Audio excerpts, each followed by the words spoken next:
Hey guys! So I was praying about what the first topic I should be on, and while I was praying, I really felt like the Lord told me to talk about community. And so over the next few weeks, I'm just going to talk about community as in, how is Jesus a friend to us? How are we a friend to Jesus? Our inner circle of friends, boundaries in friendship, just a couple things about friendship that I've noticed in my life, and something that the Lord has just really taught me as it pertains to friendship in our community and who we surround ourselves with. It's very obvious that who we surround ourselves with matters. They influence us, they impact us. And with that being said, there's truly no greater friend than Jesus. And so I want to look at what the world tells you good qualities of a friend are. And so when I looked it up on Psychology Today, it gave me a couple statements, and this was published in 2015. Jesus models this perfectly for us in like 30. So there's that.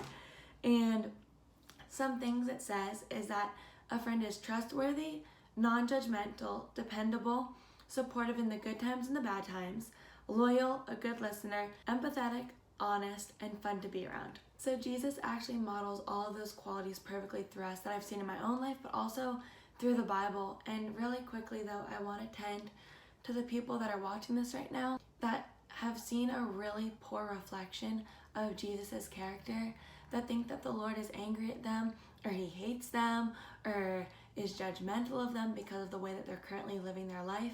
Jesus loves you, and he models all of these characteristics that are what make up a really good friend. So if you're watching this and you've seen Jesus modeled so poorly through people, and you've been really hurt by the church, really hurt by religion, really hurt by other people who claim to be Christians but just live it so poorly, then I want to just tell you right now, I am so sorry. I am so sorry on their behalf, but please don't get a bad image of Jesus just because people modeled it poorly. Jesus isn't that way. He isn't the way that people have modeled him to be angry or rude or judgmental. So yeah, I just ask that in these next few minutes, you'd give me the space to really walk you through and show you Jesus' heart towards you. So the first one being trustworthy. I actually have a really cool personal story about that. And that was when the Lord provided for me for college. And I think I'm going to do that actually in a different video, because it was just, if you're someone who like really needs financial provision, or you're really trusting God with your finances right now, I'm going to share that story and just really encourage you guys with it, because the Lord actually told me he was going to pay for me for college.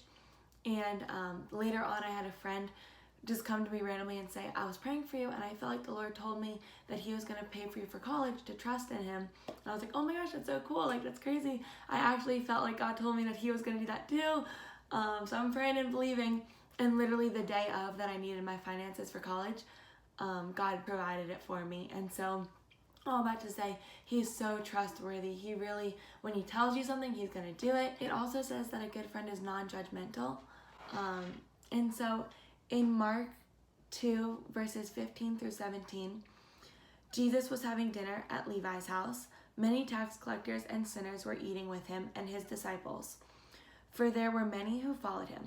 When the teachers of the law, who were Pharisees, saw him eating with the sinners and the tax collectors, they asked the disciples, why does he eat with tax collectors and sinners?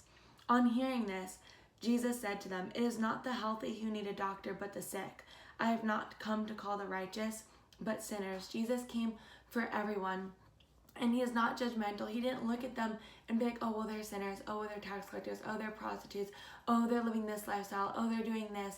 I don't want to engage with that. But rather, he went to those people because he realized the healthy people who think they have it all together, they don't need a doctor. The sick go to the doctor. And that's what Jesus was conveying. He was like, it's the people who need me that I'm going to.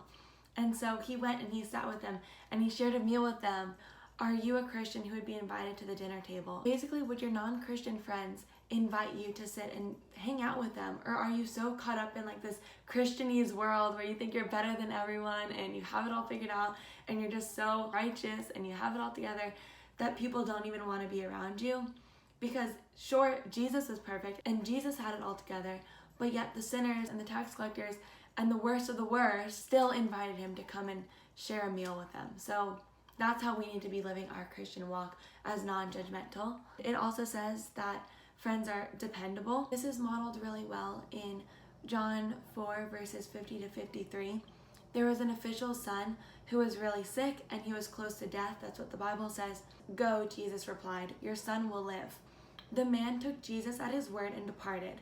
While he was still on the way, his servants met him with the news that his boy was living. When he inquired as to the time his son got better, they said to him, yesterday at 1 p.m, the fever left him. Then the father realized that this was the exact time at which Jesus had said to him, your son will live. So he and his whole household believed. And so Jesus said, your son will live, he'll be healed. And this man took Jesus at his word, went back to see his son, and his son was in fact healed and lived. And so you can depend on Jesus. Another quality is that a good friend is someone who's supportive in the good times. And I think that we can all sit here and agree that it's really hard when something amazing happens in your life and you go and you tell your friend about it and they're jealous of you or they're envious or they shy back and it's like, okay, well, why isn't that happening for me? And rather than cheering you on and celebrating you and supporting you, they kind of feel a little defeated and crushed in their own spirit. And that's probably one of the worst feelings because you expect your friend to celebrate you, to be there with you, alongside of you, championing you. And something we could find in the Lord is that he's our biggest cheerleader when we honor him and when we do what's right by him and we obey and we listen to him. And he celebrates the little victories, even it's like, hey, I know you really wanted to not let that person merge in the lane because you had somewhere you got to get to, but I'm asking you to slow down and let that person in. And God rejoices over you for that. Like, oh my gosh, like, my daughter, thank you so much that you just loved my people. Like, that's a small victory, but God is supportive. But in the big things too, he's my biggest cheerleader. And so it's such a good friend trait to have that he exemplifies. But it also says a good friend is someone who's supportive in the bad times too. And when you're really lowly and you just need someone to come and just sit with you and be with you at your worst moments, not only at your best. And Jesus models this so well. And it's actually one of my favorite passages in John 8:7. And this was with the woman who was caught in the act of adultery. It says, teacher, this woman was caught in the act of adultery. In the law, Moses commanded us to stone such women. Now what do you say? They were using this question as a trap in order to have a basis for accusing him. But Jesus bent down and started to write on the ground with his finger. When they kept on questioning him, he straightened up and said to them, let any of you who is without sin be the first to throw a stone at her. Again he stooped down and wrote on the ground. At this, those who heard began to go away one at a time, the older ones first, until only Jesus was left with the woman standing there. Jesus straightened up and asked her, women, where are they? Has no one condemned you? No one, sir, she said. Then neither do I condemn you, Jesus declared. Now go and leave your life of sin. And so in that moment when this woman was literally thrown in front of Jesus to try and be like ridiculed and persecuted and torn down for the way that she was living her life, God looked at her, Jesus looked at her and was like, where are your condemners? Where are the people who are accusing you? And they all left and Jesus had her back. How freeing it is in that moment to know that when it seems like everyone else has abandoned you and left you, God is right there with you. And he's the first one to pick you up and be like, I love you. I care for you. Just leave your life of sin. Turn to me. And he's the first one there. He's the first one with open arms to say, come running back to me. A good friend is also someone who's loyal, and that made me think of the story with Jesus and Peter.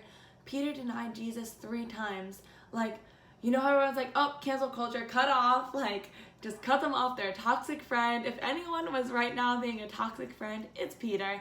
He denied Jesus 3 times, but then it goes on to say that 3 times Jesus asked Peter, Peter, do you love me? And Peter said yes.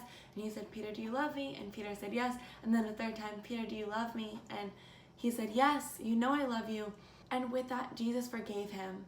He just had so much compassion, so much love for him, that because Peter made right what was made wrong, Jesus just did his part and forgave him and loved him right where he was at. He's the most loyal friend. He didn't just abandon him and cut him off as the culture tells us to do.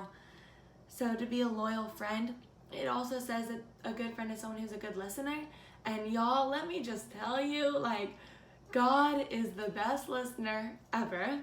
If I just take a look into my own conversations with the man, like, I go on tangents. Like, God, and this happened, and woe is me, like, why am I so, like, blah, blah, blah. And I go on and on and on and on and on. And he doesn't cut me off. He doesn't say like, okay, are you done yet? But instead, he lets me get all of my thoughts out. That's honestly how I talk to Jesus best, when I get all of my stuff out, and then finally I am so like available to just listen, because all of my raging thoughts are out of my mind and I just throw it on him. But what's even better is that he knows what I need. He knows what advice to give me. He knows what to say back to me. Sometimes I'm going on and on and on. And when I finally get still and listen for the Lord, it's something so simple, and he's just like, I love you. And I'm just like, really? Like, you still love me? But he really is the best listener. He's there. He's already turned his ear towards you to listen, and honestly cares about what we have to say. So comforting knowing that. Another thing on the list was that a good friend is someone who's empathetic. And it's the shortest verse in the Bible, John 11:35, and it says that Jesus wept, and this is when it was said that Lazarus was dead, but then Jesus raised him from the dead. But even though Jesus knew he was going to raise Lazarus from the dead, he still empathized with the humanity of himself and with the people around him, that it says that Jesus wept. And there's something so evident to be said in that he knows what we go through. He cares and he empathizes with us when we're at our worst and when we're hurting. It also says, there's a scripture that says that God is near to those that are brokenhearted and the contrite in spirit. And it's so true. When you're at your lowest point is when you can really hear and feel the presence of God. At least I know that to be true in my life. And it's really, really a beautiful thing. And then another thing on the list is someone who's fun to be around. To be honest, guys, nobody can tell me that the Christian life is boring. It's so fun, like being around Jesus. Guys, in the Bible, he went around doing miracles, like doing the craziest stuff. And then doing life with the creator of the universe. Like the one who literally formed you, created you, and knows you more than you know yourself. He knows what we find joy in. He knows the desires of our hearts. And it even says like he gives us the desires of our hearts as it's in accordance with his will. Like, he's so fun to be around. I feel best when I'm in his presence. And then another thing is that a good friend is someone who's honest. In John 14:6, and it says, Jesus answered, I am the way and the truth and the life. No one comes to the Father except through me. He didn't sugarcoat it. He didn't beat around the bush. He said it as it was. He said it as the facts. And so those are all qualities that make up a really good friend. So if you're watching this right now, how that pertains to you is that's how Jesus is as a friend to us. That's his character. That's who he is. And I'm just so thankful for the ability to even shed light on that for you. But now go, and I'm going to attach the list right here of what it is to be a good friend, all of those characteristics. And I just want you to go down that list and kind of ask yourself if you want to just like yes or no it, or like on a scale of 1 to 5, like where you think you fall. But where are you, and how do you reflect these characteristics, and where can you improve? Because honestly, if we could get friendship right, guys, like what a beautiful thing. Really, just to have those friends around you who come alongside you, link arms with you, and they're there with you through it all. And I just want you to actually go through this list and kind of ask yourself those questions. Like, am I someone who's trustworthy? Am I dependable? Do I support my friends in good times and in the bad times, and in the in-betweens? And am I honest? Like, just go through that list and really ask yourself those questions and be honest with yourself. And then pray through it and ask God, where can I improve? What can I do better? And what do I do really well at? Like, do it with the Lord. Ask him to help you to bring light to the reality of how you are as a friend. And yeah, I really hope that this just helped you see the character of Jesus. And then next week, I'm going to share with you guys how we could be a friend to the Lord and what that looks like, making the time for him, making the effort, and how that then is apparent in our everyday friendships. So yeah, I love you guys so much, and I hope this encouraged you, helped you, and yeah, bye.